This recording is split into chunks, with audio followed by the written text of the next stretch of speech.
오늘 우리에게 주시는 하나님 말씀은 에베소서 1장 3절에서 6절까지 말씀입니다.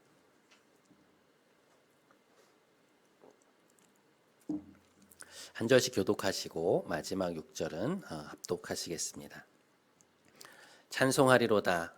하나님 곧 우리 주 예수 그리스도의 아버지께서 그리스도 안에서 하늘에 속한 모든 신령한 복을 우리에게 주시되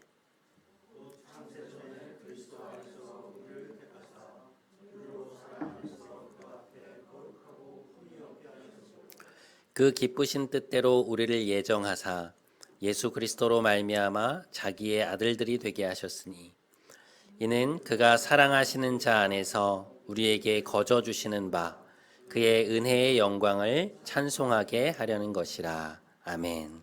이것은 하나님의 말씀입니다.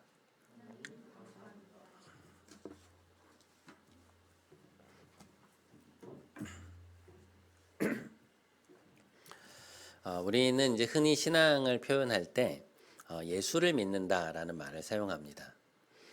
너무 익숙하게 사용하는 말이긴 하지만 생각해 보면 예수를 믿는다는 말이 어떻게 이제 하나님을 믿는다는 말을 이제 대체할 수 있을까라는 그런 질문이 생길 수 있죠. 그러니까 이제 예수를 믿는다는 말과 이제 하나님을 믿는다는 말이 이제 어떻게 연결이 되어 있느냐에 대한 그런 질문인데요.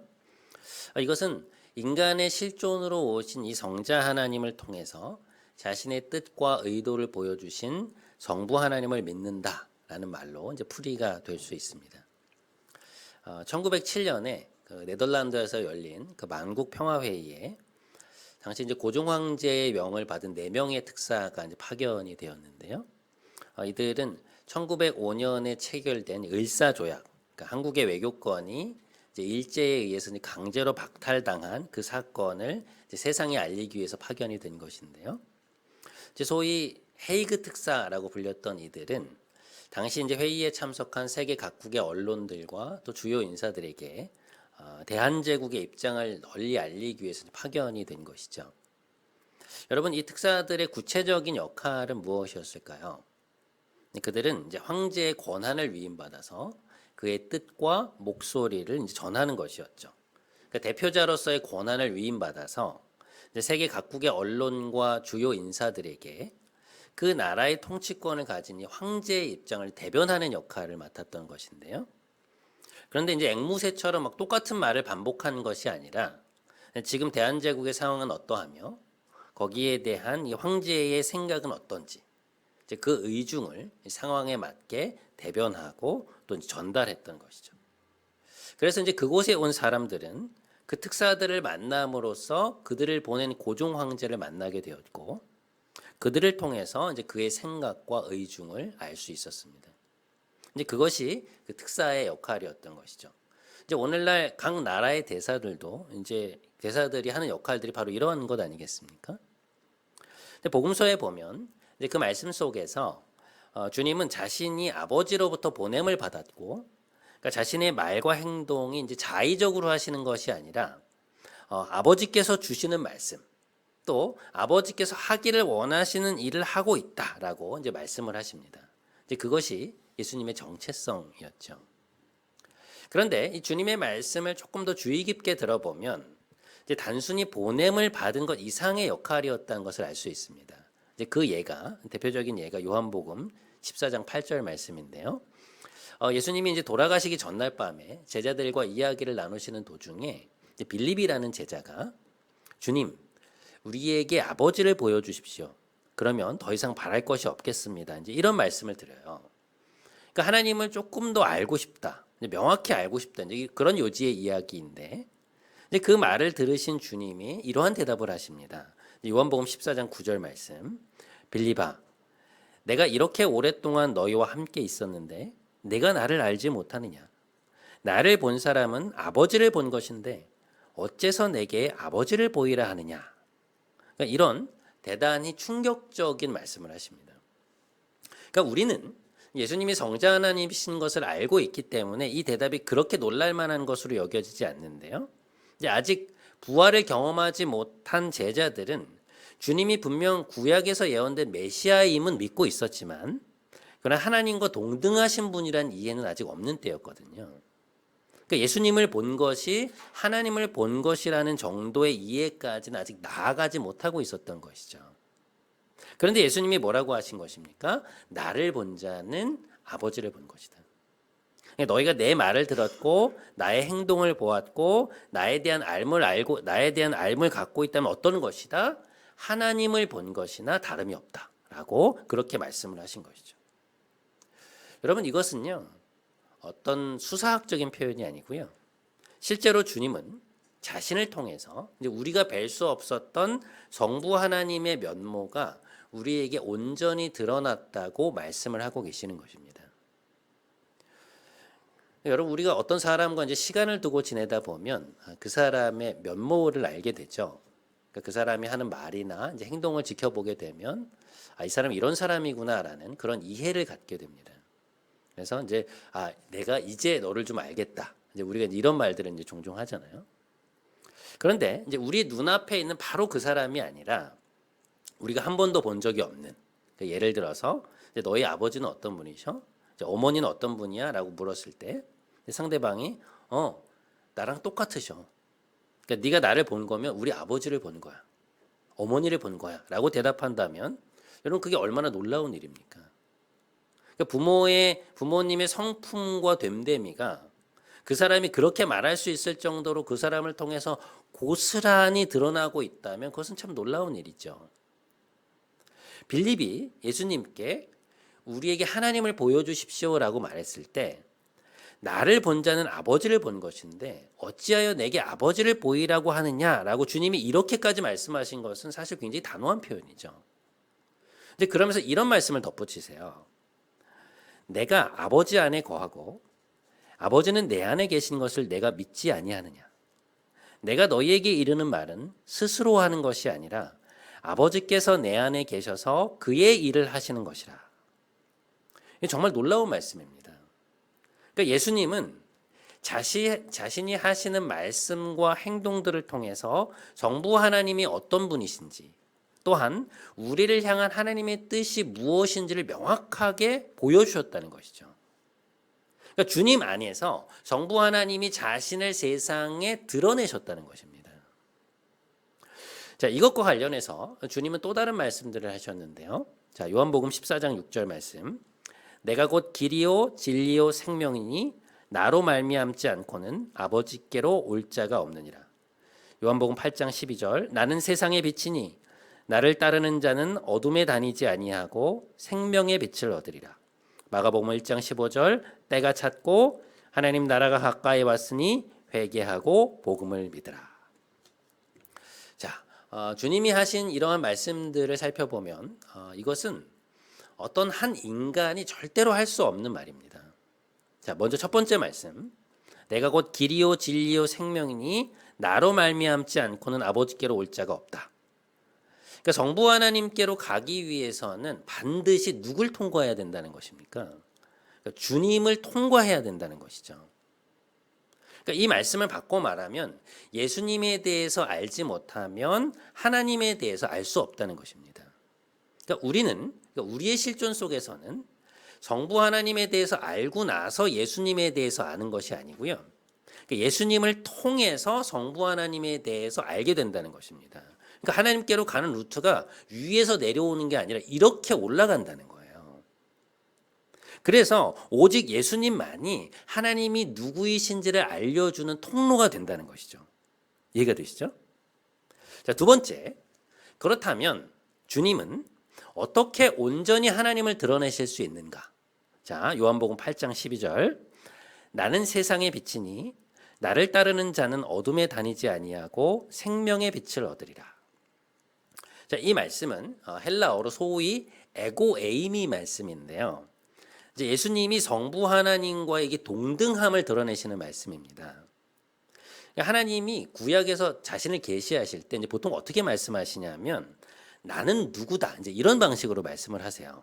대표적인 예가 모세에게 자기의 이름을 알려주시면서 이렇게 말씀하시는데요. 나는 스스로 있는 자다. I am who I am. 이게 문법적으로는 말이 안 되는 표현인데 근데 히브리어 문장 형식이 그냥 이렇게 되어 있어요. 그러니까 그 어떤 존재도 나를 설명할 수 없고 나는 내가 나의 원인이 되는 존재다. 이제 그런 말씀을 하신 것이죠. 여기에 보면 이제 I am이라는 형식이 쓰이잖아요. 근데 이것은 구약에서 하나님만 쓰시는 표현이거든요. 그런데 이 문장을 신약에서 예수님이 갖다가 쓰십니다. 그러니까 대표적인 것이 조금 전에 우리가 보았던 나는 세상의 빛이다. 근데 이걸 헬라어로 표현해 보면 이제 에고 에이미라는 표현이 쓰이는데요. 이제 에고가 나라는 뜻이고 에이미라고 하는 것이 비동사를 나타내는 것입니다. 그러니까 이런 형식의 표현 중에서 우리가 잘 아는 표현이 나는 포도나무다. 혹은 나는 하늘에서 내려온 떡이다. 그러니까 이런 식으로 요한복음에 보면 총 7개의 에고 에이미 선언이 나옵니다. 근데 이게 굉장히 흥미로운 것이 뭐냐면 이 선언들이 이제 7개의 기적 에피소드와 함께 나와요. 그러니까 예를 들어서 이제 오병이어의 사건. 그러니까 떡 5개로 5천 명을 먹이신 이후에 주님이 그것을 설명하시면서 뭐라고 말씀하시냐면 나는 하늘에서 내려온 떡이다. 이렇게 말씀하시거든요. 그러니까 그런 식으로 예수님의 자기 선언과 이 기적 에피소드가 이제 함께 나오는 것이죠. 그러면서 이 7개의 기적이 뭘 가리키냐면 하나같이 예수님이 누구이신지 그리고 그분의 정체성이 무엇인지를 가리키는 것이죠. 그게 무엇입니까? 하나님과 동등한 분이라는 것이죠. 요한복음 20장 30절과 31절에서 사도 요한이 뭐라고 말하냐면 예수께서 이 책에 기록되지 않은 다른 표적도 많이 행하셨으나 오직 이것, 그러니까 이 7개의 표적을 기록함은 너희로 예수께서 하나님의 아들 그리스도이심을 믿게 하려 하며 또 너희로 믿고 그 이름을 힘입어 생명을 얻게 하려 함이다. 이제 이런 말을 하는데요. 그러니까 예수님이 하나님과 동등하신 분이며 예수님이 누구이신지를 알 때 너희는 비로소 생명의 근원이신 하나님께 가까이 나아갈 수 있다. 이제 그 얘기를 하고 있는 것입니다. 그러니까 예수님이 어떻게 하나님을 온전히 드러내실 수 있는지를 보여주고 있는 것이죠. 자, 마지막 세 번째 마가복음 1장 15절 말씀. 때가 찼고 하나님의 나라가 가까이 왔으니 회개하고 복음을 믿으라. 자, 이 말씀 속에서 주님은 하나님 나라를 이 땅에 가지고 오시는 분으로 설명이 되고 있습니다. 자, 이제 때가 찼고 하나님 나라가 가까이 왔다고 하는 이 표현은요. 그러니까 하나님의 나라가 가까이 온 지금, 그러니까 이 상황에서 내가 왔다. 여러분 이런 뜻이 아니고요. 이 뉘앙스를 잘 구별하셔야 되는데요. 이제 그런 얘기가 아니라 내가 왔기 때문에, 그러니까 성부 하나님의 통치권을 위임받아서 그 나라를 다스리는 권세를 가진 내가 왔기 때문에 그 나라가 이 땅에 임했다. 가까이 왔다라고 말씀하신 것입니다. 이 뉘앙스가 구별이 되시죠? 엄청난 선언이죠. 그러니까 이게 무슨 뜻인지를 알고 들으면 이 말씀에 담겨 있는 예수님의 권위가 아주 고스란히 느껴집니다. 그러니 어떻게 해야 된다? 돌이켜. 너희가 지금껏 살아왔던 삶의 방식과 스스로 세워놓은 왕국을 포기하고 어떻게 해라? 회개하고 복음을 믿어라. 그러면 하나님의 통치를 받게 될 것이다. 우리가 복음서에서 보듯이 이 말씀 앞에 수많은 이들이 무릎을 꿇고 자신의 나라를 포기하고 이제 그 나라로 들어가게 된 것이죠. 그러니까 이런 예수님의 말씀들을 보면 우리는 왜 주님이 이 하나님 계시의 중심을 차지하고 계시는지를 알게 됩니다. 그러니까 왜 예수 그리스도의 오심이 하나님 계시 사건의 절정이며 완성인지를 깨닫게 돼요. 그러니까 구약에서는 명확히 나타나지 않았던 그 인류를 향한 하나님의 계획과 목적이 예수님을 통해서 온 천하에 드러나게 된 것입니다. 그러니까 예수님의 사역을 통해서 인류를 향해 갖고 계셨던 그 하나님의 구원 계획이 그 베일을 벗게 된 거예요. 그래서 사도 바울은 이걸 뭐라고 말하냐면 창세로부터 감추어졌던 비밀이 이제 드러났다라고 말합니다. 여러분, 예수님의 성육신과 십자가 사역이 아니고서 우리가 어떻게 하나님이 우리를 이 정도까지 사랑하시는지 알 수 있었겠어요. 예수님의 십자가가 없었다면 인간의 죄가 그토록 심각한 것이어서 하나님이 오셔서 죽어야 하는 문제였다는 것을 우리가 어떻게 알 수 있었겠습니까? 그러니까 예수님의 오심과 죽으심은 인간의 죄라는 것이 얼마나 심각한 것인지, 우리가 어떤 상태에 놓여 있었는지, 그리고 그러한 우리를 향해서 하나님은 무엇을 하셨는가를 가감없이 보여준 사건이라는 것이죠. 예수님이 오시지 않았다면 그것은 우리가 결코 알 수 없는 일들이었습니다. 자, 그런데 이 여러 가지 것들 속에서 오늘 여러분과 함께 조금 더 포커스를 맞춰보고 싶은 것은 예수님을 통해서 드러난 하나님의 모습입니다. 그러니까 창조주 하나님은 어떤 분이신가라는 것이죠. 여러분, 우리가 보통 신이라는 존재를 생각할 때 어떤 것을 먼저 생각하게 되나요? 신이라고 하면 여러분 어떤 것이 먼저 떠오르십니까? 전능함이죠. 그러니까 무엇이든 할 수 있고 불가능한 것이 없는 존재. 그러니까 강력한 힘과 압도적인 능력을 가진 존재. 이제 우리가 생각하는 신은 이제 그러한 존재죠. 자, 그럼 여러분 이렇게 한번 생각을 해보시죠. 만약에 여러분이 하나님이시라면 우리를 등지고 떠난, 더 이상 이제 말이 통하지 않고 우리의 통제를 벗어나서 끊임없이 자기 주장을 내세우는 인간을 여러분에게 돌이키기 위해서 어떤 방법을 사용하셨을 것 같으세요? 사실 우리의 본성대로 하면 힘으로 누르는 게 제일 편하죠. 범접할 수 없는 어떤 권위와 영광을 보여줌으로써 이제 무릎을 꿇게 만드는 것. 아니면 이제 우리 앞에다가 딱 갖다 놓고서는 이제 빠져나갈 수 없는 논리로 네가 뭘 잘못했는지를 막 일일이 열거하고 그것이 얼마나 잘못된 것이며 어떤 결과를 가져올지를 이제 과감 없이 쏟아 부음으로써 두려움 속에 이제 잘못을 인정하게 만드는 그런 방법인데, 이제 사실은 이것도 힘의 논리죠. 이제 힘으로 눌러버리는 것이잖아요. 그러니까 우리는 컨트롤되지 않는 대상에 대해서 혹은 우리를 적대하는 대상에 대해서 이제 힘과 권위로 눌러버리려는 경향이 굉장히 강합니다. 그래서 신이라는 존재를 생각할 때 이제 어떻게 생각하냐면, 그러니까 누구도 범접할 수 없는 전능함을 가진 존재. 그러니까 압도적인 영광을 발산하면서 그 누구도 감히 이의를 제기할 수 없는 그런 모습으로 나타나는 존재를 이제 우리는 흔히 생각하게 되죠. 그런데 너무나 당황스럽게도 우리가 마주하는 예수님의 모습은 로마의 궁궐이 아닌 마국간에서 태어나시고 막 사람들이 흠모하는 어떤 화려한 이력과 스펙을 막 줄줄이 쌓아서 막 모든 사람이 환호하고 막 그 주목하는 가운데 그 자리로 이렇게 올라가시는 것이 아니라 수도인 예루살렘과 멀리 떨어진 갈릴리에서, 그것도 핵심 제자 12명을 택하시고 병들고 가난한 이들에게 복음을 전하시고 그들에게 하나님 나라를 가르치시다가 결국에는 십자가에 달려서 처참히 돌아가시는 예수님의 모습을 마주하게 된다는 것이죠. 사실 이런 모습은요, 우리가 보통 신이라는 존재를 생각할 때 갖고 있는 어떤 관념을 생각해 보면 대단히 충격적인 모습입니다. 그러니까 로마 군병에게 희롱을 당하시고 매를 맞으시고 너무나 무기력하게 그 십자가에 매달려 있는 예수님의 모습을 보면 우리가 생각하는 하나님이라는 존재와 잘 매치가 되질 않아요. 그러니까 우리는 이 예수님의 그 대속적 죽음이라는 개념에 이제 익숙해져서 예수님이 이제 우리를 위해서 이렇게 고통당하셨구나라는 쪽으로 생각을 하지만, 사실 예수님이 우리를 구원하시려고 이 십자가를 지는 방식이 우리의 방식과 얼마나 다른가를 생각해 보면, 우리는 십자가에 대해서 수없이 듣고 예수님이 우리를 위해서 그렇게 죽으셨다는 걸 알면서도, 그런 방식을 선택하셨다는 걸 알면서도 실제 삶에서는 문제를 해결하기 위해서 무엇을 구합니까?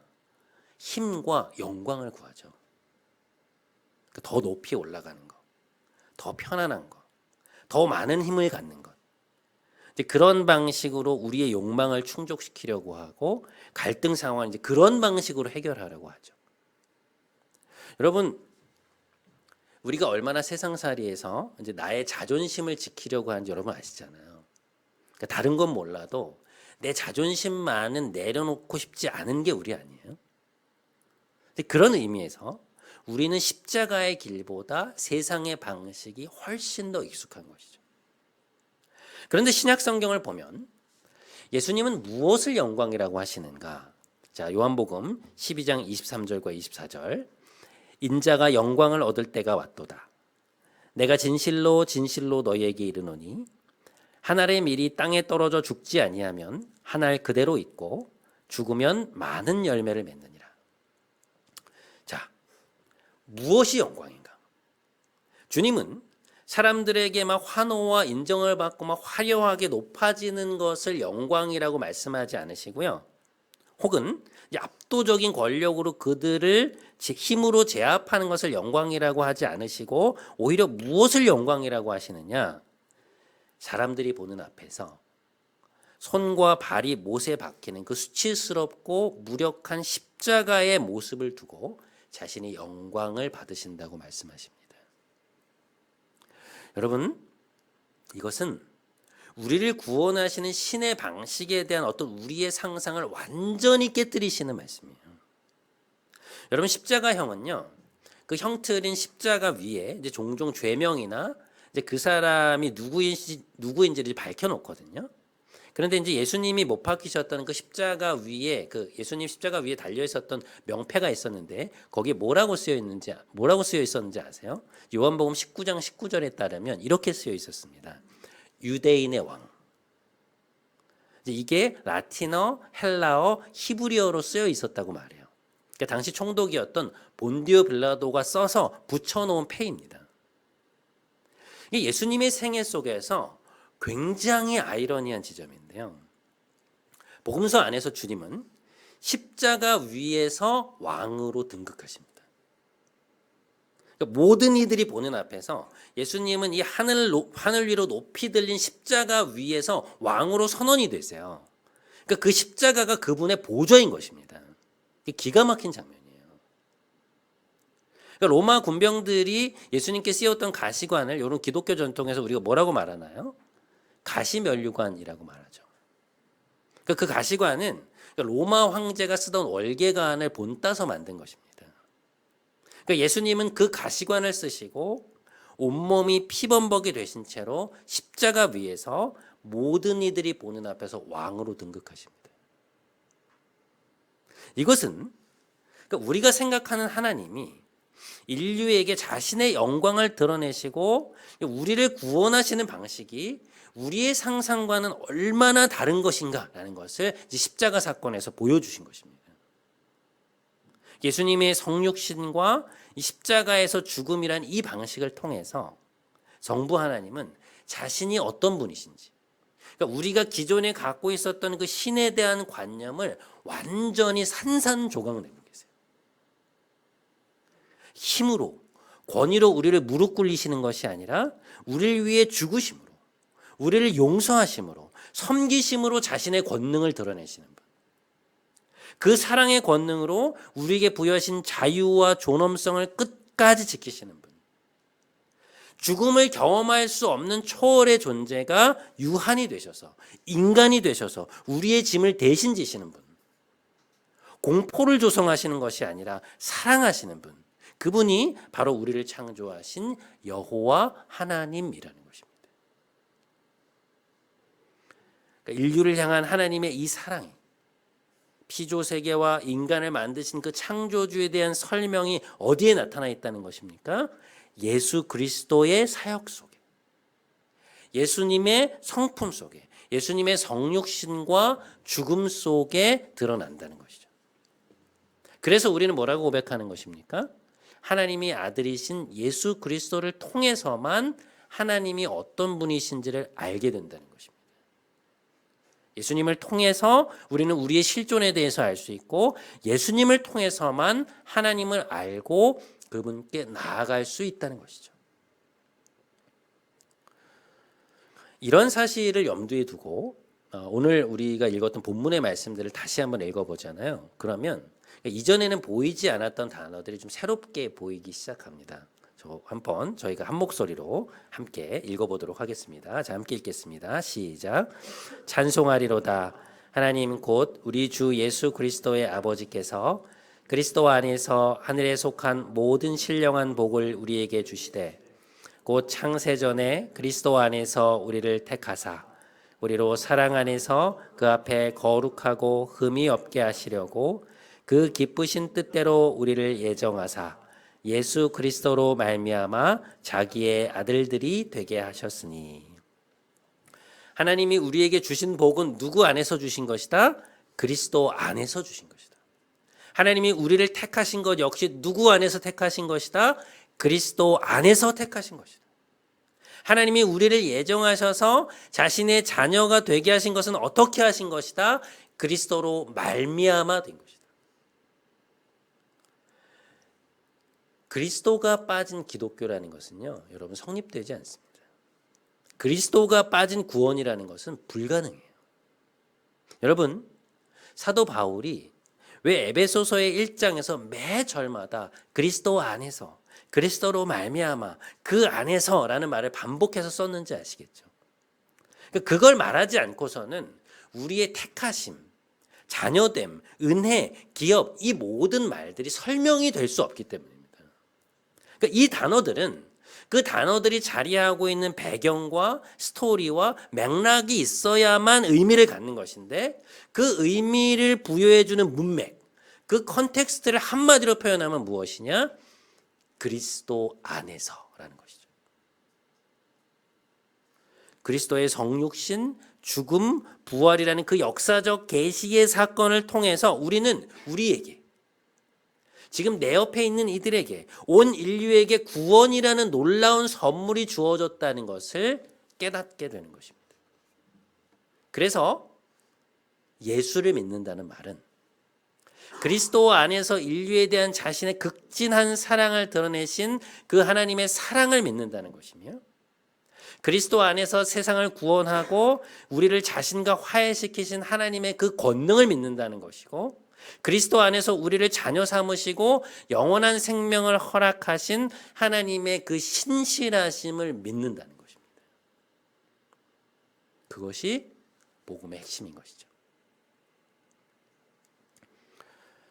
여러분, 우리가 그리스도를 묵상한다는 것은 하나님이 누구이신지를 안다는 것입니다. 그리스도의 성육신, 죽음, 부활을 묵상한다는 것은 우리가 기존에 갖고 있었던 하나님에 대한 잘못된 관념을 깨뜨리고 우리를 만드신 그 창조주 하나님이 어떤 분이신가라는 것을 새롭게 정립한다는 거예요. 사랑은 무엇이며 은혜는 무엇인지, 권능이란 무엇인지, 영광이란 무엇인지, 우리를 창조하신 하나님은 그리스도 안에서 그 모든 것을 재정의하시고 우리에게 당신께서 어떤 분이신지를 보여주신 것입니다. 그래서 그리스도처럼 그분을 닮아 하나님의 자녀로 세상 속에서 살아가도록 우리를 부르고 계신 것이죠. 사랑하는 여러분, 우리가 올 한 해 하나님을 따라온 지도 어느새 9개월이라는 시간이 흘렀습니다. 이제 정말 가을의 한 복판으로 들어가는 이 10월 한 달, 다시금 여러분의 영혼의 옷깃을 여미시고 하나님이 그리스도를 통해서 보여주신 그분의 모습을 따라서 그리스도 안에서 하나님을 온전히 닮아가시는 여러분 모두가 되시기를 주님의 이름으로 간절히 축원드립니다. 네. 우리 함께 찬양하면서 나아갔으면 좋겠는데요. 오늘 우리가 함께 나눌 찬양은 우리 죄 위에서 죽으신 주라는 찬양입니다. 주님의 십자가에서 하나님은 자신이 누구이신지, 또 어떤 분이신지, 또 인류에 대한 계획들을 다 보여주셨는데 우리가 좀 그것을 생각하면서 저와 함께 찬양하며 나아갔으면 좋겠습니다.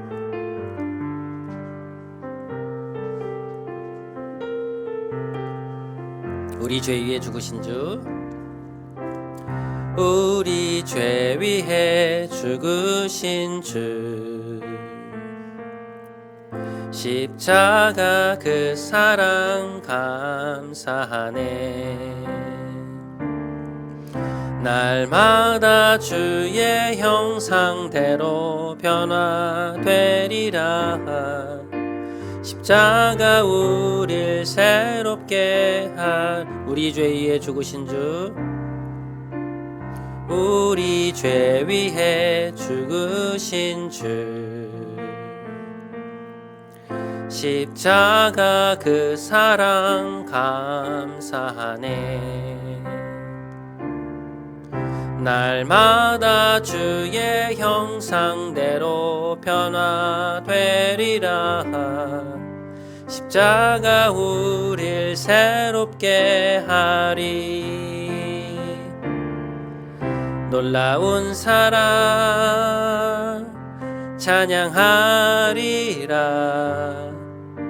우리를 위해 생명 주셨네 놀라운 사랑 찬양하리라 십자가의 그 능력 십자가의 그 놀라운 사랑 찬양하리라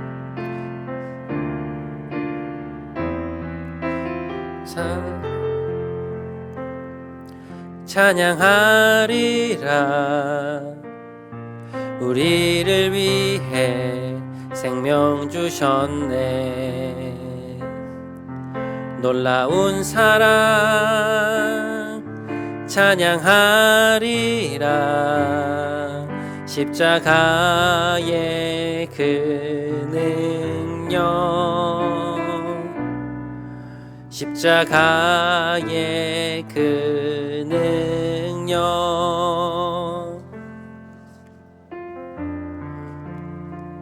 여러분 그리스도의 십자가는 우리에게 하나님이 어떤 분이신지를 보여주고 있습니다.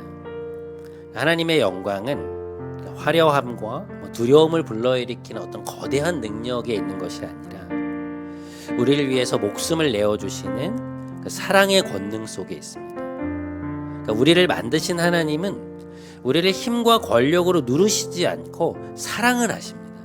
희생을 하시고 섬기시고 자신을 내어주세요. 바로 그 지점이 우리의 잘못된 관념과 우리 본성대로 행하고 싶은 마음을 깨뜨리시는 부분입니다. 이 시간에 우리 함께 기도했으면 좋겠습니다. 하나님, 그리스도 안에서 보여주신 하나님의 참 모습을 깨닫기 원합니다.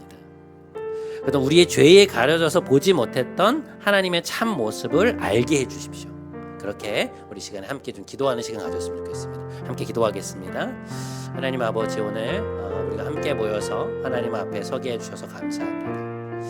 하나님, 예수 그리스도의 십자가 안에서 또 예수 그리스도의 사역 속에서 하나님이 어떤 분이신가를 우리에게 보여주심에 대해 너무나 감사합니다.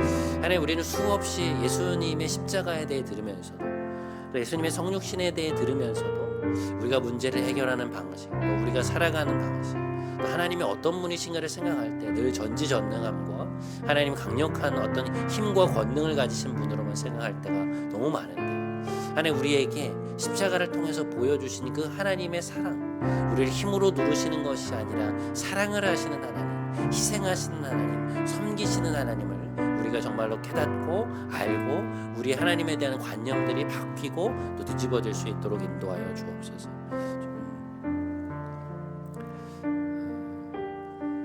여러분, 우리는 그리스도 안에서 선택되었습니다. 그리스도의 성육신, 죽음을 통하여 구원을 얻었고 하나님을 알게 되었습니다. 여러분, 이 그리스도가 하나님께로 나아가는 유일한 길이요 진리요 생명임을 믿으십니까? 이 그리스도께서 세상의 빛이요 포도나무요 생명의 떡임을 믿으십니까? 그리스도야말로 계시의 절정이며 그분이야말로 여러분이 이 세상의 그 무엇과도 바꿀 수 없는 소중한 분이신가요? 우리 시간 한 번만 더 함께 기도하기 원합니다. 살아계신 주님, 주님의 그 고귀함과 보배로우심을 깨닫기 원합니다. 오직 주님만이 우리가 바라보고 묵상하고 마음에 새길 유일한 분임을 고백합니다. 우리의 사랑이 되어 주옵소서. 우리 이 기도 제목 가지고 한 번만 더 함께 기도하시겠습니다. 함께 기도하겠습니다. 하나님 아버지, 감사합니다. 주님, 주님께서 감사를 드립니다. 주님의 성육신과 죽음과 부활을 통하여 우리가 구원을 얻었고 그리스도 안에서 하나님의 모든 것들이 선택되었고 우리가 그리스도 안에서 선택받았고 그리스도 안에서 하나님 우리를 구원하셨고 그리스도로 말미암아 우리를 인도하셨음에 감사를 드립니다. 하나님 앞에 우리가 서기를 원하고 정말 주님이 우리의 삶의 소중한 분이 되고 우리 삶의 가장 중요한 분이 되시기를 원합니다. 주님만이 하나님께로 가는 유일한 통로이시며 계시이시며 정말 주님만이 우리를 하나님께로 인도하시는 분임을 알고 우리가 주님의 소중함을 붙들고 나아갈 수 있도록 주님이 인도하여 주옵소서. 우리를 붙잡아 주옵소서. 우리 심령 가운데 주님이 가장 중요한 분으로 오시기를 간절히 원하오니 주여 함께하여 주시옵소서. 주님 은혜를 베풀어 주옵소서.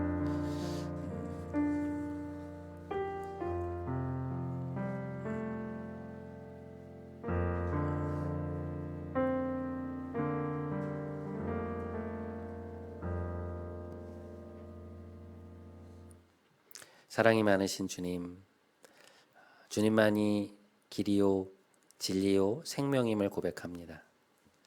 주님만이 하나님께로 나아가는 온전한 통로임을 믿사오니 우리를 하나님 품으로 인도하여 주옵소서. 우리를 찾아 이 땅에 내려오신 주님, 하나님의 권능은 힘과 권력이 아니라 그것은 사랑의 권능이며 희생하고 섬기고 자신을 내어주는 능력임을 알게 하여 주옵소서. 주님의 왕됨이 드러난 곳이 로마의 궁전이 아니라 피 흘려 매달리신 십자가였음을 우리로 알게 하소서. 그리하여 영광이 무엇이며 권능은 무엇이며 하나님은 어떤 분이신지를 올바로 깨달아 이 세상에 참된 하나님의 자녀로 나타나는 우리 모두가 되게 하여 주옵소서. 존귀하신 우리 주 예수 그리스도의 이름으로 기도드립니다. 아멘. 네, 우리 다 함께 자리에서 일어나셔서 파송의 찬양하심으로 오늘 예배 마치도록 하겠습니다.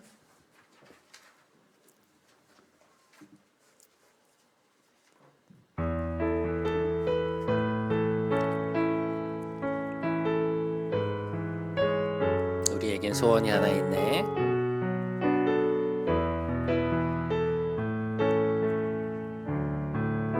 우리에겐 소원이 하나 있네. 주님 다시 오실 그날까지 우리 가슴에 새긴 주의 십자가 사랑 나의 교회를 사랑케 하네.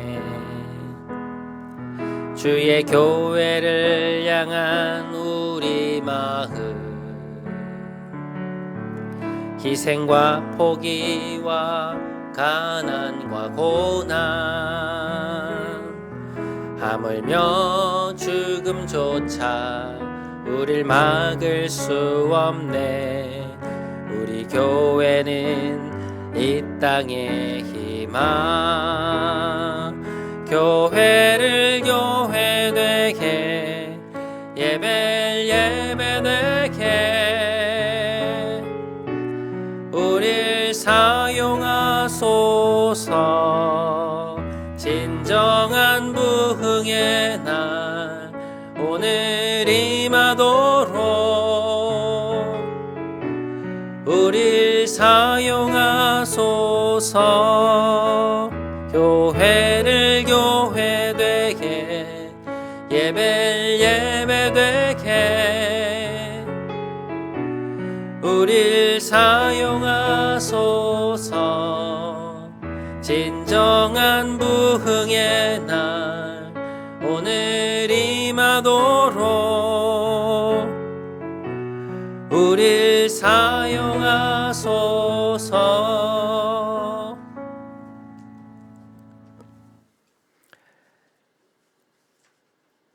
이제는 우리 구주 예수 그리스도의 크신 은혜와 하나님 아버지의 놀라우신 사랑과 성령님의 교통, 교제 충만케 하심이 그리스도 안에 나타난 하나님의 참된 모습을 깨닫고 그리스도 안에서 하나님을 알고 하나님께 나아가 그분을 더욱 온전히 닮아가기를 간절히 소망하며 삶의 자리로 돌아가는 사랑하는 더불어숲 은혜교회의 모든 성도들의 머리 위에, 이들이 돌아갈 가정, 일터, 캠퍼스, 모든 삶의 자리 위에 이제부터 영원토록 함께 하시기를 간절히 축원하옵나이다. 아멘.